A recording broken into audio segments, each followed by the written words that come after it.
Welcome to भाई की बढ़ाई सब्सक्राइबर, और जिन्होंने नहीं किया वो कर दो। कर दिया, चल पढ़ाओ। वाह वाह मेरे शेरों वाह, तुम में से कोई भी मेरे लिए एक गिलास पानी नहीं लेके आया। I am so proud of you guys, give yourself a huge round of applause. तालियां बजती रहनी चाहिए, तब तक मैं खुद जाके पानी पी के आता हूं। चलो बाबा जी के प्रवचनों का एपिसोड नंबर 4 की शुरुआत करते हैं। यारो ये प्रवचन जरा ध्यान से सुनना और समझना। मैं 1 प्लेट मोमोज की शर्त लगा सकता हूं, पक्का इस वीडियो में से एक क्वेश्चन जरूर आएगा। अरे बल्कि ऐसा करो, फुल प्लेट की शर्त लगाओ, हाफ में मेरा पेट नहीं भरता।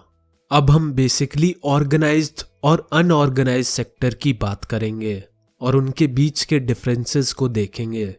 तो पहले अगर हम बात करें ऑर्गेनाइज सेक्टर की, तो इनके बिजनेस गवर्नमेंट के पास रजिस्टर्ड होते हैं और इन्हें रूल्स और रेगुलेशन फॉलो करनी पड़ती है, जैसे minimum wage act, the factories act, labour laws वगैरह वगैरह।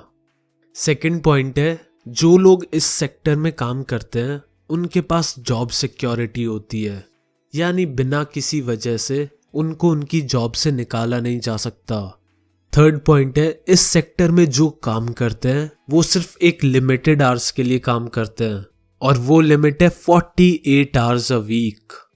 अगर कोई उससे ज्यादा काम करता है तो उसे ओवर टाइम काम करने के एक्स्ट्रा पैसे मिलते हैं।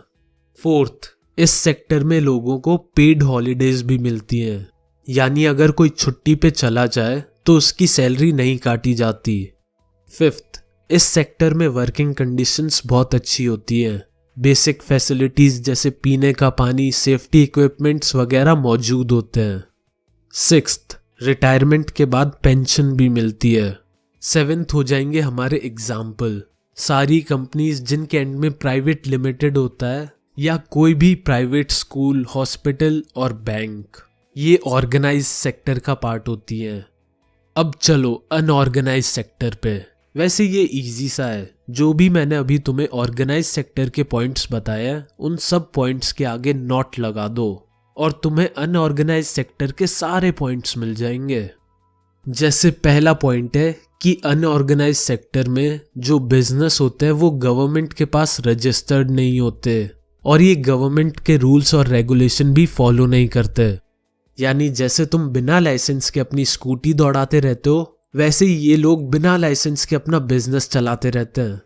अब बात करते हैं उनकी जो यहाँ काम करते हैं, तो इन लोगों के पास जॉब सिक्योरिटी नहीं होती और इन लोगों को कभी भी इनका बॉस फायर कर सकता है, वो भी बिना किसी कारण के। थर्ड पॉइंट है कि इनके काम करने के कोई फिक्स्ड आवर्स नहीं होते और ओवर टाइम काम करने का इन्हें घंटा कुछ नहीं मिलता। फोर्थ है, इनको कोई पेड हॉलीडेज नहीं मिलती। फिफ्थ है, इनकी वर्किंग कंडीशंस बेकार होती है क्योंकि ओनर पैसे बचाने के चक्कर में रहता है और इनको एक्स्ट्रा फैसिलिटीज नहीं प्रोवाइड करता। सिक्स्थ, रिटायरमेंट के बाद इन्हें कोई पेंशन नहीं मिलती। सेवेंथ, एग्जाम्पल के तौर पे तुम अपनी पड़ोस की दुकान या ढाबे देख लो और उन ढाबों पे काम करने वाले छोटू को देख लो। ये सब अनऑर्गेनाइज सेक्टर का पार्ट है और अनऑर्गेनाइज सेक्टर का सबसे बड़ा पार्ट है फार्मिंग। तो चलो अब हम ये समझते हैं कि अनऑर्गेनाइज सेक्टर में कौन कौन काम करते हैं और उनके लिए क्या क्या किया जा सकता है। तो सबसे बड़ा अनऑर्गेनाइज सेक्टर का जो पार्ट है वो है एग्रीकल्चर, और इंडिया में 80% स्मॉल फार्मर्स हैं और इन्हें हम बढ़िया क्वालिटी के seeds, fertiliser, pesticides, cheap loan और इरिगेशन सिस्टम देके इन्हें बढ़िया फसल उगाने में मदद कर सकते हैं। और अर्बन एरियाज में फैक्ट्रीज में काम कर रहे लोग, कंस्ट्रक्शन करने वाले मजदूर, स्ट्रीट वेंडर्स जैसे लोग अनऑर्गेनाइज सेक्टर का पार्ट है। गवर्नमेंट अच्छे लेबर लॉज को इम्प्लीमेंट करके इन्हें सिक्योरिटी दे सकती है और स्मॉल इंडस्ट्रीज को गवर्नमेंट सपोर्ट कर सकती है अपनी पॉलिसीज से। इसके बाद अगर हम कास्ट वाइज देखें तो SC ST ज्यादातर अनऑर्गेनाइज सेक्टर में काम करते हुए पाए जाते हैं और गवर्नमेंट इन्हें सपोर्ट कर सकती है बाय इंश्योरिंग कि इनके साथ डिस्क्रिमिनेशन ना हो और इन्हें भी वही वेजेस मिले जो बाकी लोगों को मिलते हैं। चलो फाइनली अब मेरा प्रवचन अपने अंतिम दौर में आ गया है और इतने सेक्टर पढ़ने के बाद सीबीएसई वाले हमसे आशा रखते हैं कि हम 2 सेक्टर और पढ़ें। यार इतने सेक्टर तो शहरों में भी नहीं है जितने इन्होंने इस चैप्टर में घुसेड़ दिए। ये 2 सेक्टर है, पब्लिक और प्राइवेट सेक्टर। पब्लिक सेक्टर में वो चीजें या सर्विस आती है जो गवर्नमेंट कंट्रोल करती है। इनका इकलौता मोटिव होता है लोगों की सेवा करना। एग्जाम्पल के तौर पे इंडियन रेलवेज, पोस्ट ऑफिस और गवर्नमेंट स्कूल को देखो।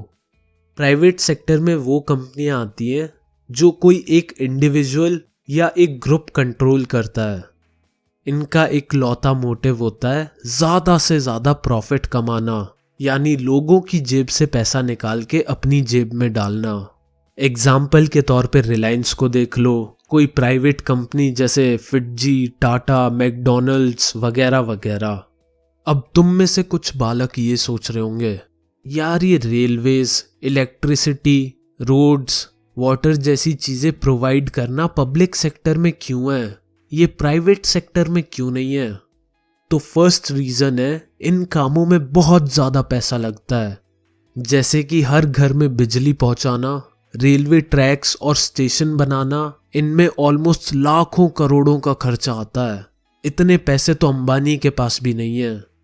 सेकंड पॉइंट है, चलो मान लो अगर किसी के पास इतने सारे पैसे आ भी जाए तो वो कंपनी उस सर्विस के बहुत ज्यादा रुपए लेगी और गरीब लोग फिर उसे अफोर्ड नहीं कर पाएंगे। जैसे कि अभी प्राइवेट कंपनियां 1 लीटर पानी का 25 रुपए चार्ज करती हैं और हम तो नहाने में ही 40 लीटर पानी यूज करते हैं, तो उस हिसाब से तो नहाने में 1000 रुपए लग जाएंगे। और भैया जी नहाने के 1000 रुपए देने से बढ़िया तो यही है महीने में एक बार बस मुंह धो लो। थर्ड पॉइंट है कि गवर्नमेंट फार्मर्स की सुनेगी और क्रॉप्स हाई रेट पे खरीदेगी और फिर गरीबों को वही क्रॉप्स खाने के लिए बहुत ही कम रेट पे दी जाती है, जिससे दोनों फार्मर्स और कंज्यूमर्स को फायदा होता है। लेकिन अगर ये काम कोई प्राइवेट कंपनी करेगी तो वो लो प्राइस पे क्रॉप्स को खरीदेंगे और हाई प्राइस पे बेचेंगे, जिससे सिर्फ उन्हें फायदा होगा, जनता को नुकसान। इसीलिए राशन शॉप्स वगैरह जैसी चीजें गवर्नमेंट कंट्रोल करती हैं। गवर्नमेंट लोगों को बेसिक चीजें जैसे एजुकेशन और हेल्थ बहुत ही लो कॉस्ट पे प्रोवाइड करती है ताकि हर किसी को ये सेवा मिल सके। और ये तो तुम खुद ही देख सकते हो कि गवर्नमेंट स्कूल की फीस मैक्सिमम 2-3 हज़ार होती है और प्राइवेट स्कूल की मिनिमम 50,000 तो होती है। और अगर कोई प्राइवेट हॉस्पिटल में गलती से चला जाए तो समझ लेना बड़ा वाला जूत बजने वाला है। जिन्हें ये लाइन समझ में नहीं आई उन्हें मैं बता दूं, मेरा मतलब था कि बहुत ज्यादा खर्चा होने वाला है। और इससे पहले कि तुम अपने जूते निकालो, हम इस चैप्टर का यही तथास्तु करते हैं। और मेरे इस प्रवचन का मेन प्रवचन यानी मॉरल यही है, जब भी बाल कटवाओ एक एक्सपीरियंस्ड बार्बर से कटवाना, वरना फैशन के चक्कर में खुद की शक्ल एक मीम जैसी बन जाती है।